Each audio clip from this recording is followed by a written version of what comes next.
Bueno, hoy trataremos el tema registración en el presente material. Nos preguntamos, ¿qué empleamos para registrar? Los elementos de los que nos valemos para hacer las registraciones contables son cuentas, registros contables, método de registración y sistema de registración. ¿Qué son las cuentas? Podemos decir que es un conjunto de anotaciones relacionadas con un mismo objeto.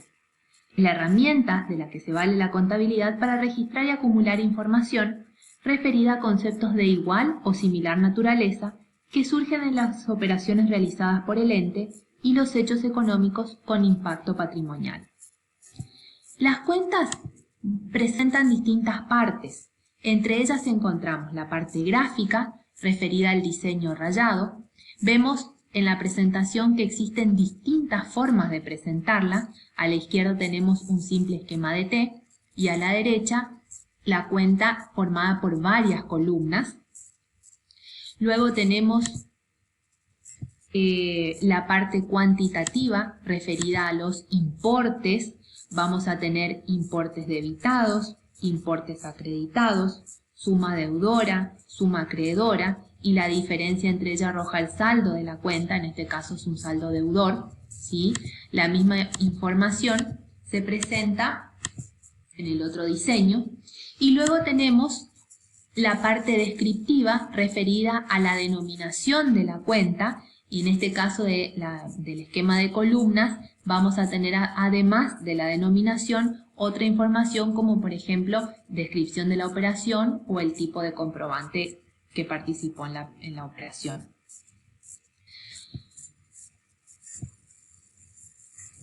Luego podemos mencionar la clasificación de las cuentas. Según su naturaleza, estas cuentas podrán ser patrimoniales, de resultados, movimiento y de orden. Las patrimoniales son aquellas cuentas de activo, pasivo y patrimonio neto, que son las que representan los elementos patrimoniales que lo componen. Luego tenemos las cuentas de resultados, que son las que indican las causas del resultado económico. Entre ellas vamos a encontrar de ingresos, gastos, ganancias y pérdidas. Las cuentas de movimiento, que son cuentas transitorias empleadas para acumular información, para facilitar registraciones o brindar datos estadísticos. Y luego las cuentas de orden, que se las utiliza para registrar hechos eventuales o contingentes. Esta clasificación es a partir de la cual se codifican las cuentas en el plan de cuentas. Luego tenemos otra clasificación según el saldo, ¿sí? Podrán ser residuales, cuando el saldo surge por diferencia de movimientos de signos contrarios, es decir, movimientos de débitos y créditos. Tal es el caso de la cuenta caja o mercaderías, por ejemplo. O acumulativas, aquellas cuyos saldos surgen por acumulación sucesiva de importes. Vamos a incluir aquí las cuentas de resultado o las vinculadas con activos permanentes, la de capital, las de reservas. También tenemos una clasificación según su extensión, que podrán ser simples o colectivas. Las simples no son susceptibles de nuevas divisiones, tal es el caso de proveedor Rodríguez, proveedor Gómez, y las colectivas representan un conjunto de elementos del activo, pasivo, patrimonio neto, que a su vez se puede desagregar en cuentas simples, por ejemplo, proveedores. ¿Qué entendemos por plan de cuenta? Es un listado ordenado y metódico de las cuentas a utilizar que permite sistematizar las registraciones contables. Un plan de cuentas debe ser completo, es decir, contener todas las cuentas necesarias para reflejar los efectos de los hechos y operaciones, ordenado, conforme a un criterio racional predeterminado, flexible, que permita agregar nuevas cuentas, homogéneo, agrupando las cuentas por conceptos iguales, y claro, utilizando para cada cuenta una denominación inconfundible para evitar imputaciones equivocadas. ¿Qué entendemos por registros contables? Son el soporte físico donde se deja constancia escrita de las variaciones patrimoniales producidas por las operaciones que realiza el ente o los hechos del contexto que inciden sobre su patrimonio. Desde el punto de vista, ¿cómo se pueden clasificar los registros contables? Desde el punto de vista funcional, podrán ser cronológicos o sistemáticos. Cronológicos, las anotaciones se realizan en el orden en que suceden por operación. Tal es el caso del libro diario. Y los registros sistemáticos, las anotaciones se realizan por cuentas, ¿sí? Por temas. Tal es el caso del libro mayor. También pueden clasificarse en principales o auxiliares según las anotaciones que contienen. En los principales se anotan todos los efectos económicos de las operaciones. Tal es el caso del libro diario general o mayor general. Y en los auxiliares se anotan ciertas operaciones porque la idea es facilitar el manejo del sistema contable a través de la descentralización de las operaciones repetitivas. Luego tenemos los registros obligatorios y no obligatorios. Obligatorios por el Código Civil y Comercial o alguna legislación.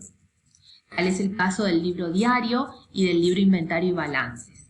Agrego indispensables porque también menciona el código que si bien establece como obligatorios el libro diario y balance y el inventario y balance, pero establece que todos aquellos libros que sean necesarios para una adecuada integración del sistema de contabilidad, que es el caso del mayor. Entonces, si bien no está expresamente establecida la obligatoriedad del libro mayor, sí podemos decir que es indispensable.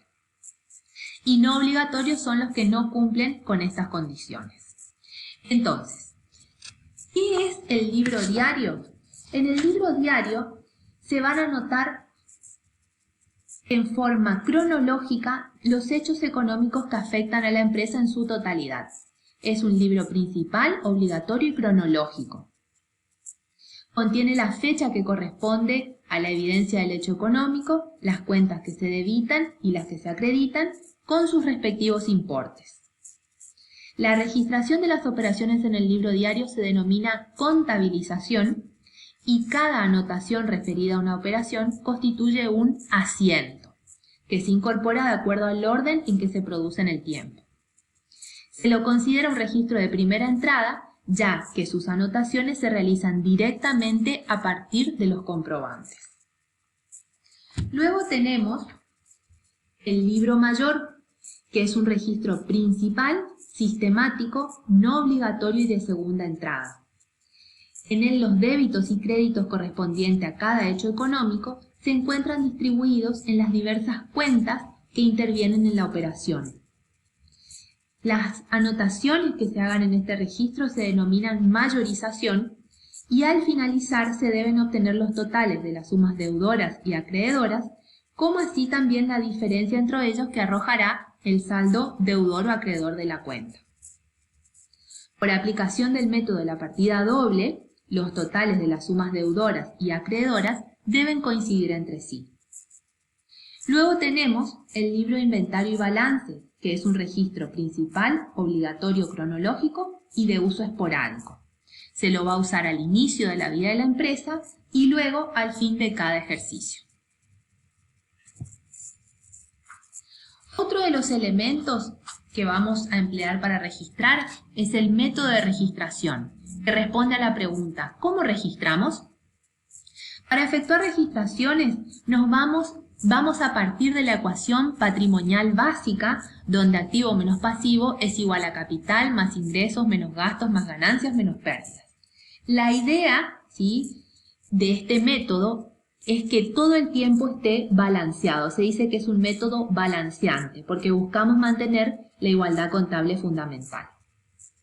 Si hacemos pasaje de términos de los que están allí indicados, ¿sí?, dejando en positivo a ambos lados del signo igual, vamos a tener que activos más gastos más pérdidas va a ser igual a capital más ingresos más ganancias más pasivos. Todas estas cuentas son recompuestas, quiere decir que no las vamos a utilizar para hacer las registraciones contables. En su reemplazo vamos a utilizar cuentas simples y colectivas. Entonces, cada elemento de la igualdad contable fundamental se denomina cuenta. Toda cuenta va a tener dos secciones, un debe a la izquierda y un haber a la derecha. Los términos que están a la izquierda de la igualdad, es decir, activo, gastos, pérdidas, inician sus anotaciones en el debe, se incrementan por el debe y las disminuciones se anotan en el haber. ¿Tienen saldo deudor o están saldadas? Los términos a la derecha de la igualdad, o sea, capital, ingresos, ganancias y pasivos, inician sus anotaciones en el haber, se incrementan por el haber y las disminuciones se registran en el debe.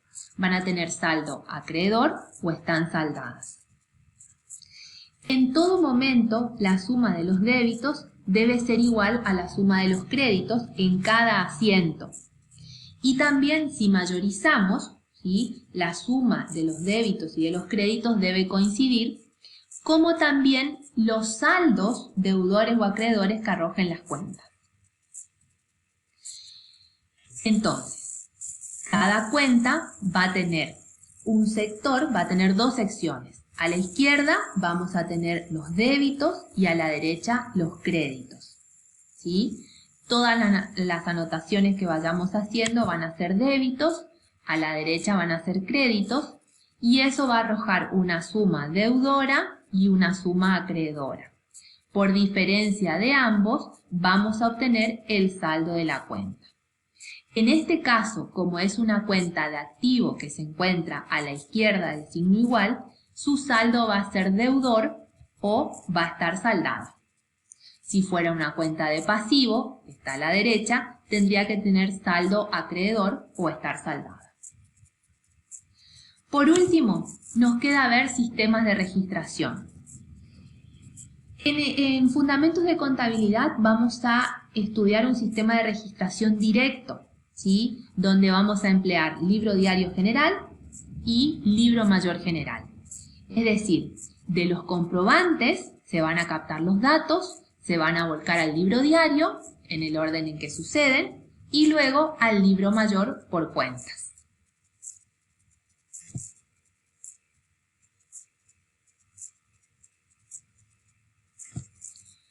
Muchas gracias por tu atención y seguimos en otro encuentro.